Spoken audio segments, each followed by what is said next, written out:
السلام عليكم ورحمة الله تعالى وبركاته. إذا نواصل المراجعة والتحضير للامتحان الوطني للمادة الرياضيات، وهذه المرة هذه الدور على الفقرة المتعلقة بالنهايات والفروع اللانهائية. إذا اختارينا من أجل ذلك واحد التمرين من مقتطف من الدورة الاشتراكية 2019. إذا عندنا الدالة هي f دو x تساوي 2 زائد 8 عامل ل x ناقص 2 على x الكل أس 2 في الإكسبونونس ديال x ناقص 4. أولا نود حساب نهاية هذه الدالة عندما يقول x إلى ناقص ما لا نهاية. إذا أول حاجة كندير هي التعويض. قبل ما نمشي من الأخطاء اللي كتوقعوا فيها كتجيو مباشرة تقولوا شكل غير محدد وكتكملوا العمل ديالكم. لا، أول شيء هو التعويض. حتى لقيت شكل غير محدد أنا داك عاد نمشي نشوف شي تقنية من التقنيات اللي شفنا باش نحسب النهاية. إذا في هذه الحالة عوضنا غنلقاو أن لا ليميت عندما يقول x إلى ناقص ما لا نهاية ديال f دو x كتساوي لي في هذه الحالة هذه 2. لماذا؟ لأنه بطبيعة الحال إلا عوضنا غادي نلقاو أن نشوف أولا نبداو ديما كنمشي باش نحسب النهاية كنمشي للتعابير المرتبطة بإكس. إذا هنا خاصني نشوف على ليميت ديال إكس ناقص 2 على إكس الكل أس شحال كتساوي. إذا يكفي ناخذ ما بداخل الأقواس في الحالة هذه اللي هي إكس ناقص 2 على إكس. هذه دالة جذرية وبالتالي كناخذ الحد الأكبر درجة على الحد الأكبر درجة. إذا غتولي لي هي لا ليميت عندما يقول إكس ناقص من النهاية ديال إكس على إكس اللي هي بطبيعة الحال واحد. إذا واحد أس 2 هو واحد، وبالتالي لقينا النهاية ديال التعبير هذا. غنمشيو دابا لإكسبونونس إكس ناقص 4. إذا لا ليميت إكس عندما يقول ناقص من ديال إكسبونونس إكس ناقص 4 شنو غندير؟ غنفكك هذه باستناد القاعدة اللي عندي. إذا هي لا ليميت ديال إكسبونونس إكس في الإكسبونونس ديال ناقص 4 دائما بطبيعة الحال عندما يقول إكس ناقص من النهاية اللي هي صفر في الإكسبونونس ديال ناقص 4. علاش؟ حيت لا ليميت ديال إكسبونونس إكس في ناقص من النهاية هي صفر، وبالتالي صفر في الإكسبونونس ديال ناقص 4 هو صفر. بعد ذلك غادي نعوضو غنلقاو بأنه بطبيعة الحال عندنا 2 زائد 8 في 1 في صفر، وبالتالي 2 زائد صفر هي 2. ثم بعد ما لقينا لا ليميت ديال اف دو اكس عندما يقول اكس لناقص من كتساوي 2 نمشيو نأولو هندسيا. في التأويل الهندسي كنعرفو انه الا كانت لا ليميت ديال اف دو اكس بطبيعة الحال عندما يقول اكس الى ما لا نهاية كتساوي واحد العدد حقيقي، فهاد الحالة نقول ان السي اف يقبل مقارب افقي معادلته y تساوي ا.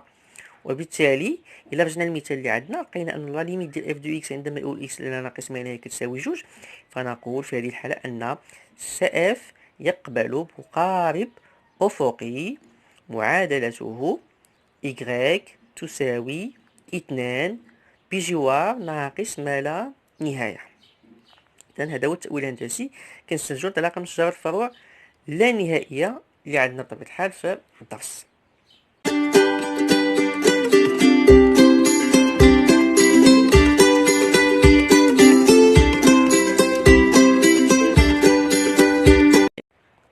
الآن غادي ننتقلوا للسؤال الثاني هو 1 باء. إذن سنحسب نهاية f دو x عندما يؤول x إلى صفر أو لنتحقق أنها كتساوي بلس لانفيني. إذن أول شيء كندير بطبيعة الحال كيف ما ديما، دونك أول حاجة غادي ندير غنعوض f دو x بالتعبير ديالها، وأول حاجة كندير هي بطبيعة الحال تعويض. دونك هنا لاحظ أنه غنبدا بإكسبونس x ناقص 4 هي الأولى. لا ليميت عندما يؤول x إلى صفر ديال إكسبونس x ناقص 4 هي الإكسبونس x ناقص 4. هذا عدد حقيقي. دونك مزيان. دابا غننتقل لإكس ناقص 2 على إكس كل أس 2. إذن نكتب لا ليميت إكس تؤول إلى صفر ديال إكس ناقص 2 على إكس الكل أس 2. في هذه الحالة هذه غنفرق الأس على البسط والمقام. إذا غنفرق الأس على البسط والمقام وبالتالي غتولي عندي لا ليميت عندما يؤول إكس إلى صفر ديال إكس ناقص 2 الكل أس 2 على إكس أس 2. من بعد التعويض في هذه الحالة هذه فعوض إكس بصفر في البسط غنلقى 4 وعندنا في المقام إكس أس 2 دونك صفر أس 2 يعني صفر بلس. وحنا كنعرفو أن عدد حقيقي موجب على صفر بلس هو بلس لانفيني، بالتالي كتساوي بلس لانفيني في هذه الحالة هذه. وغنعللها علاش بلس لانفيني؟ لأن لا ليميت عندما يقول إكس إلى صفر ديال إكس أس 2 هي صفر بلس، ولا ليميت عندما يقول إكس إلى صفر ديال إكس ناقص 2 الكل أس 2 هي 4. إذن لماذا؟ لأنه كيف ما قلنا 4 على صفر بلس هي بلس لانفيني، وبالتالي إلا رجعت عوضت في الأول غنلقى أنه لا ليميت ديال اف دو اكس في هذه الحالة هذه كتساوي بلوس لانفيني. لماذا؟ نرجع نعوض. دونك هنايا الا خدينا كيف ما قلنا في هاد التعبير هذا اكس ناقص 2 على اكس، لقينا لا ليميت ديالو هي بلوس لانفيني، و بلوس لانفيني في عدد موجب، لأنه عندنا 8 موجب، ليكسبو ديال اكس ناقص 4 موجب، بالتالي 8 في بلوس لانفيني في عدد موجب وهي بلوس لانفيني، و بلوس لانفيني زائد جوج هي بلوس لانفيني. ننتقلوا الآن للتأويل الهندسي ديال هذه النتيجة هذه. إذا هندسيا حنا كنعرفوا أنه بطبيعة الحال إلا كانت النهاية ديال واحد الدالة اف دو اكس عندما يقول اكس إلى عدد حقيقي ا كتساوي ما لا نهاية، نقول في هذه الحالة أن المستقيم ذو المعادلة اكس تساوي ا مقارب عمودي للسي اف. دونك في هذه الحالة نقول أن السي اف يقبل مقارب عمودي معادلته اكس تساوي صفر. بطبيعة الحال لماذا؟ لأنه قلنا أن لا ليميت ديال اف دو اكس عندما يؤول اكس إلى صفر كتساوي في هذه الحالة زائد ما لا نهاية. بمعنى آخر مستقيم ديال معادلة اكس تساوي صفر يعني هو محور الأراتيب. إذا لقينا اكس تساوي صفر نقول أن المقارب في هذه الحالة هو محور الأراتيب. لقينا إيكغيك تساوي صفر نقول في هذه الحالة أن المقارب هو محور الأفاصيل.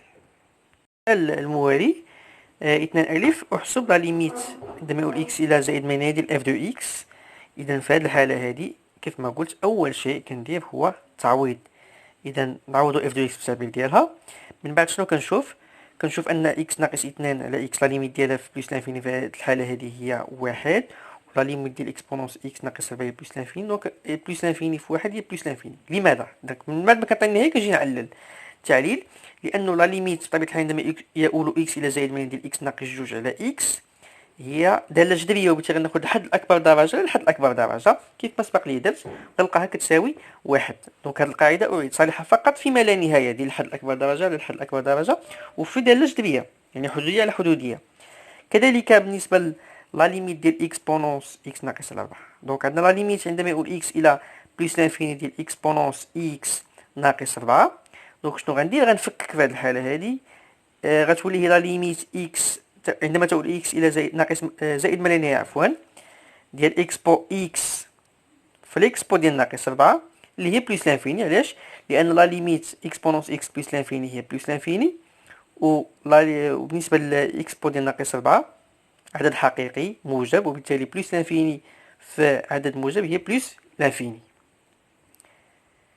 إذا إلى رجعنا كيف ما قلت عندنا بلس لانفيني في واحد هي بلس لانفيني زائد جوج هي بلس لانفيني. إذا السؤال باء بين أن المحدث يقبل فرعا الجميع اتجاه المقارب محور الأراتيب بجوار زائد ما لا نهاية. إذا في هذه الحالة هذه خاص يكون هنا حاسب لا ليميت ديال اف دو اكس بلس لانفيني وتساوي لي ما لا نهاية، ومن بعد كنمشي نحسب لا ليميت في زائد ما لا نهاية بطبيعة الحال ديال اف دو اكس على اكس، ونلقاها أيضا كتساوي ما لا نهاية سواء زائد سواء ناقص. إذا في هذه الحالة هذه حنا ديجا حسبنا لا ليميت ديال اف دو اكس عندما يقول اكس إلى زائد ما لا نهاية بطبيعة الحال لقيناها كتساوي زائد ما لا نهاية حسب السؤال 2 ألف يعني السؤال السابق. دابا غنمشيو نحسبو لا ليميت ديال عندما يقول اكس إلى زائد ما لا نهاية ديال اف دو اكس على اكس. بطبيعة الحال هنايا غادي نعوض اف دو اكس بالتعبير ديالها ونمشي نحسب النهاية ديالي كيف ما سبق لي درت. إذا هنا ممكن نفكك هاد التعبير هذا، غتولي لا ليميت اكس عندما يقول اكس إلى زائد ما لا نهاية ديال 2 على اكس زائد 8 عامل لاكس ناقص 2 على اكس كل أس 2 في الإكسبو ديال اكس ناقص 4 على اكس. لاحظوا معايا جيدا هنا إلا خديت هاد التعبير هذا كنلاحظوا أنه عندي يكتب على شكل جداء ديال 3 ديال العوامل على واحد العدد. إذا يعني على شكل أ في بي في سي الكل على دي. إذا في هذه الحالة هذه خاصني نرد البال دابا في الجداء ماشي بحال الجمع. إلا عندي أ بلس بي على سي هي أ على سي زائد بي على سي، يعني مادام مقام واحد ممكن نفرق بسطين بطبيعة الحال، ولكن في الجداء لا، يعني ممكن نكتبها على شكل 3 ديال الطرق، سواء أ على دي في بي في سي، ولا أ في بي على دي في سي، ولا أ في بي في سي على دي. والحالة الثالثة راهي اللي عندي في التعبير هذا. إذا غنطبقها على هذا التعبير هذا وغنفكو بطبيعة الحال ويولي عندي لا ليميت عندما يؤول إكس إلى زائد ما ديال 2 على إكس زائد 8 على عامل إكس ناقص 2 الكل أس 2 على إكس الكل أس 2 فالإكسبو ديال إكس ناقص 4 على إكس. إذا طبقت الحالة الثالثة. دابا غادي نمشي نشوف طبيعة الحال النهاية شحال كيساوي لهاد التعابير هادي. إذا أولا غنحاول بطبيعة الحال نفكك هاد الإكسبو ديال إكس ناقص 4 بطبيعة الحال باستعمال الخاصيات ديال الدوال الأسية اللي كنا شفناها. دونك عندنا الإكسبو ديال أ ناقص بي راه هي الإكسبو ديال أ في الإكسبو ديال ناقص بي، أو بعبارة أخرى الإكسبو ديال أ بلس بي هي الإكسبو ديال أ في الإكسبو ديال بي. إذا أ ناقص بي راه هي أ زائد ناقص بي. داكشي علاش طبقنا لها هاد الخاصية هاد القاعدة هادي.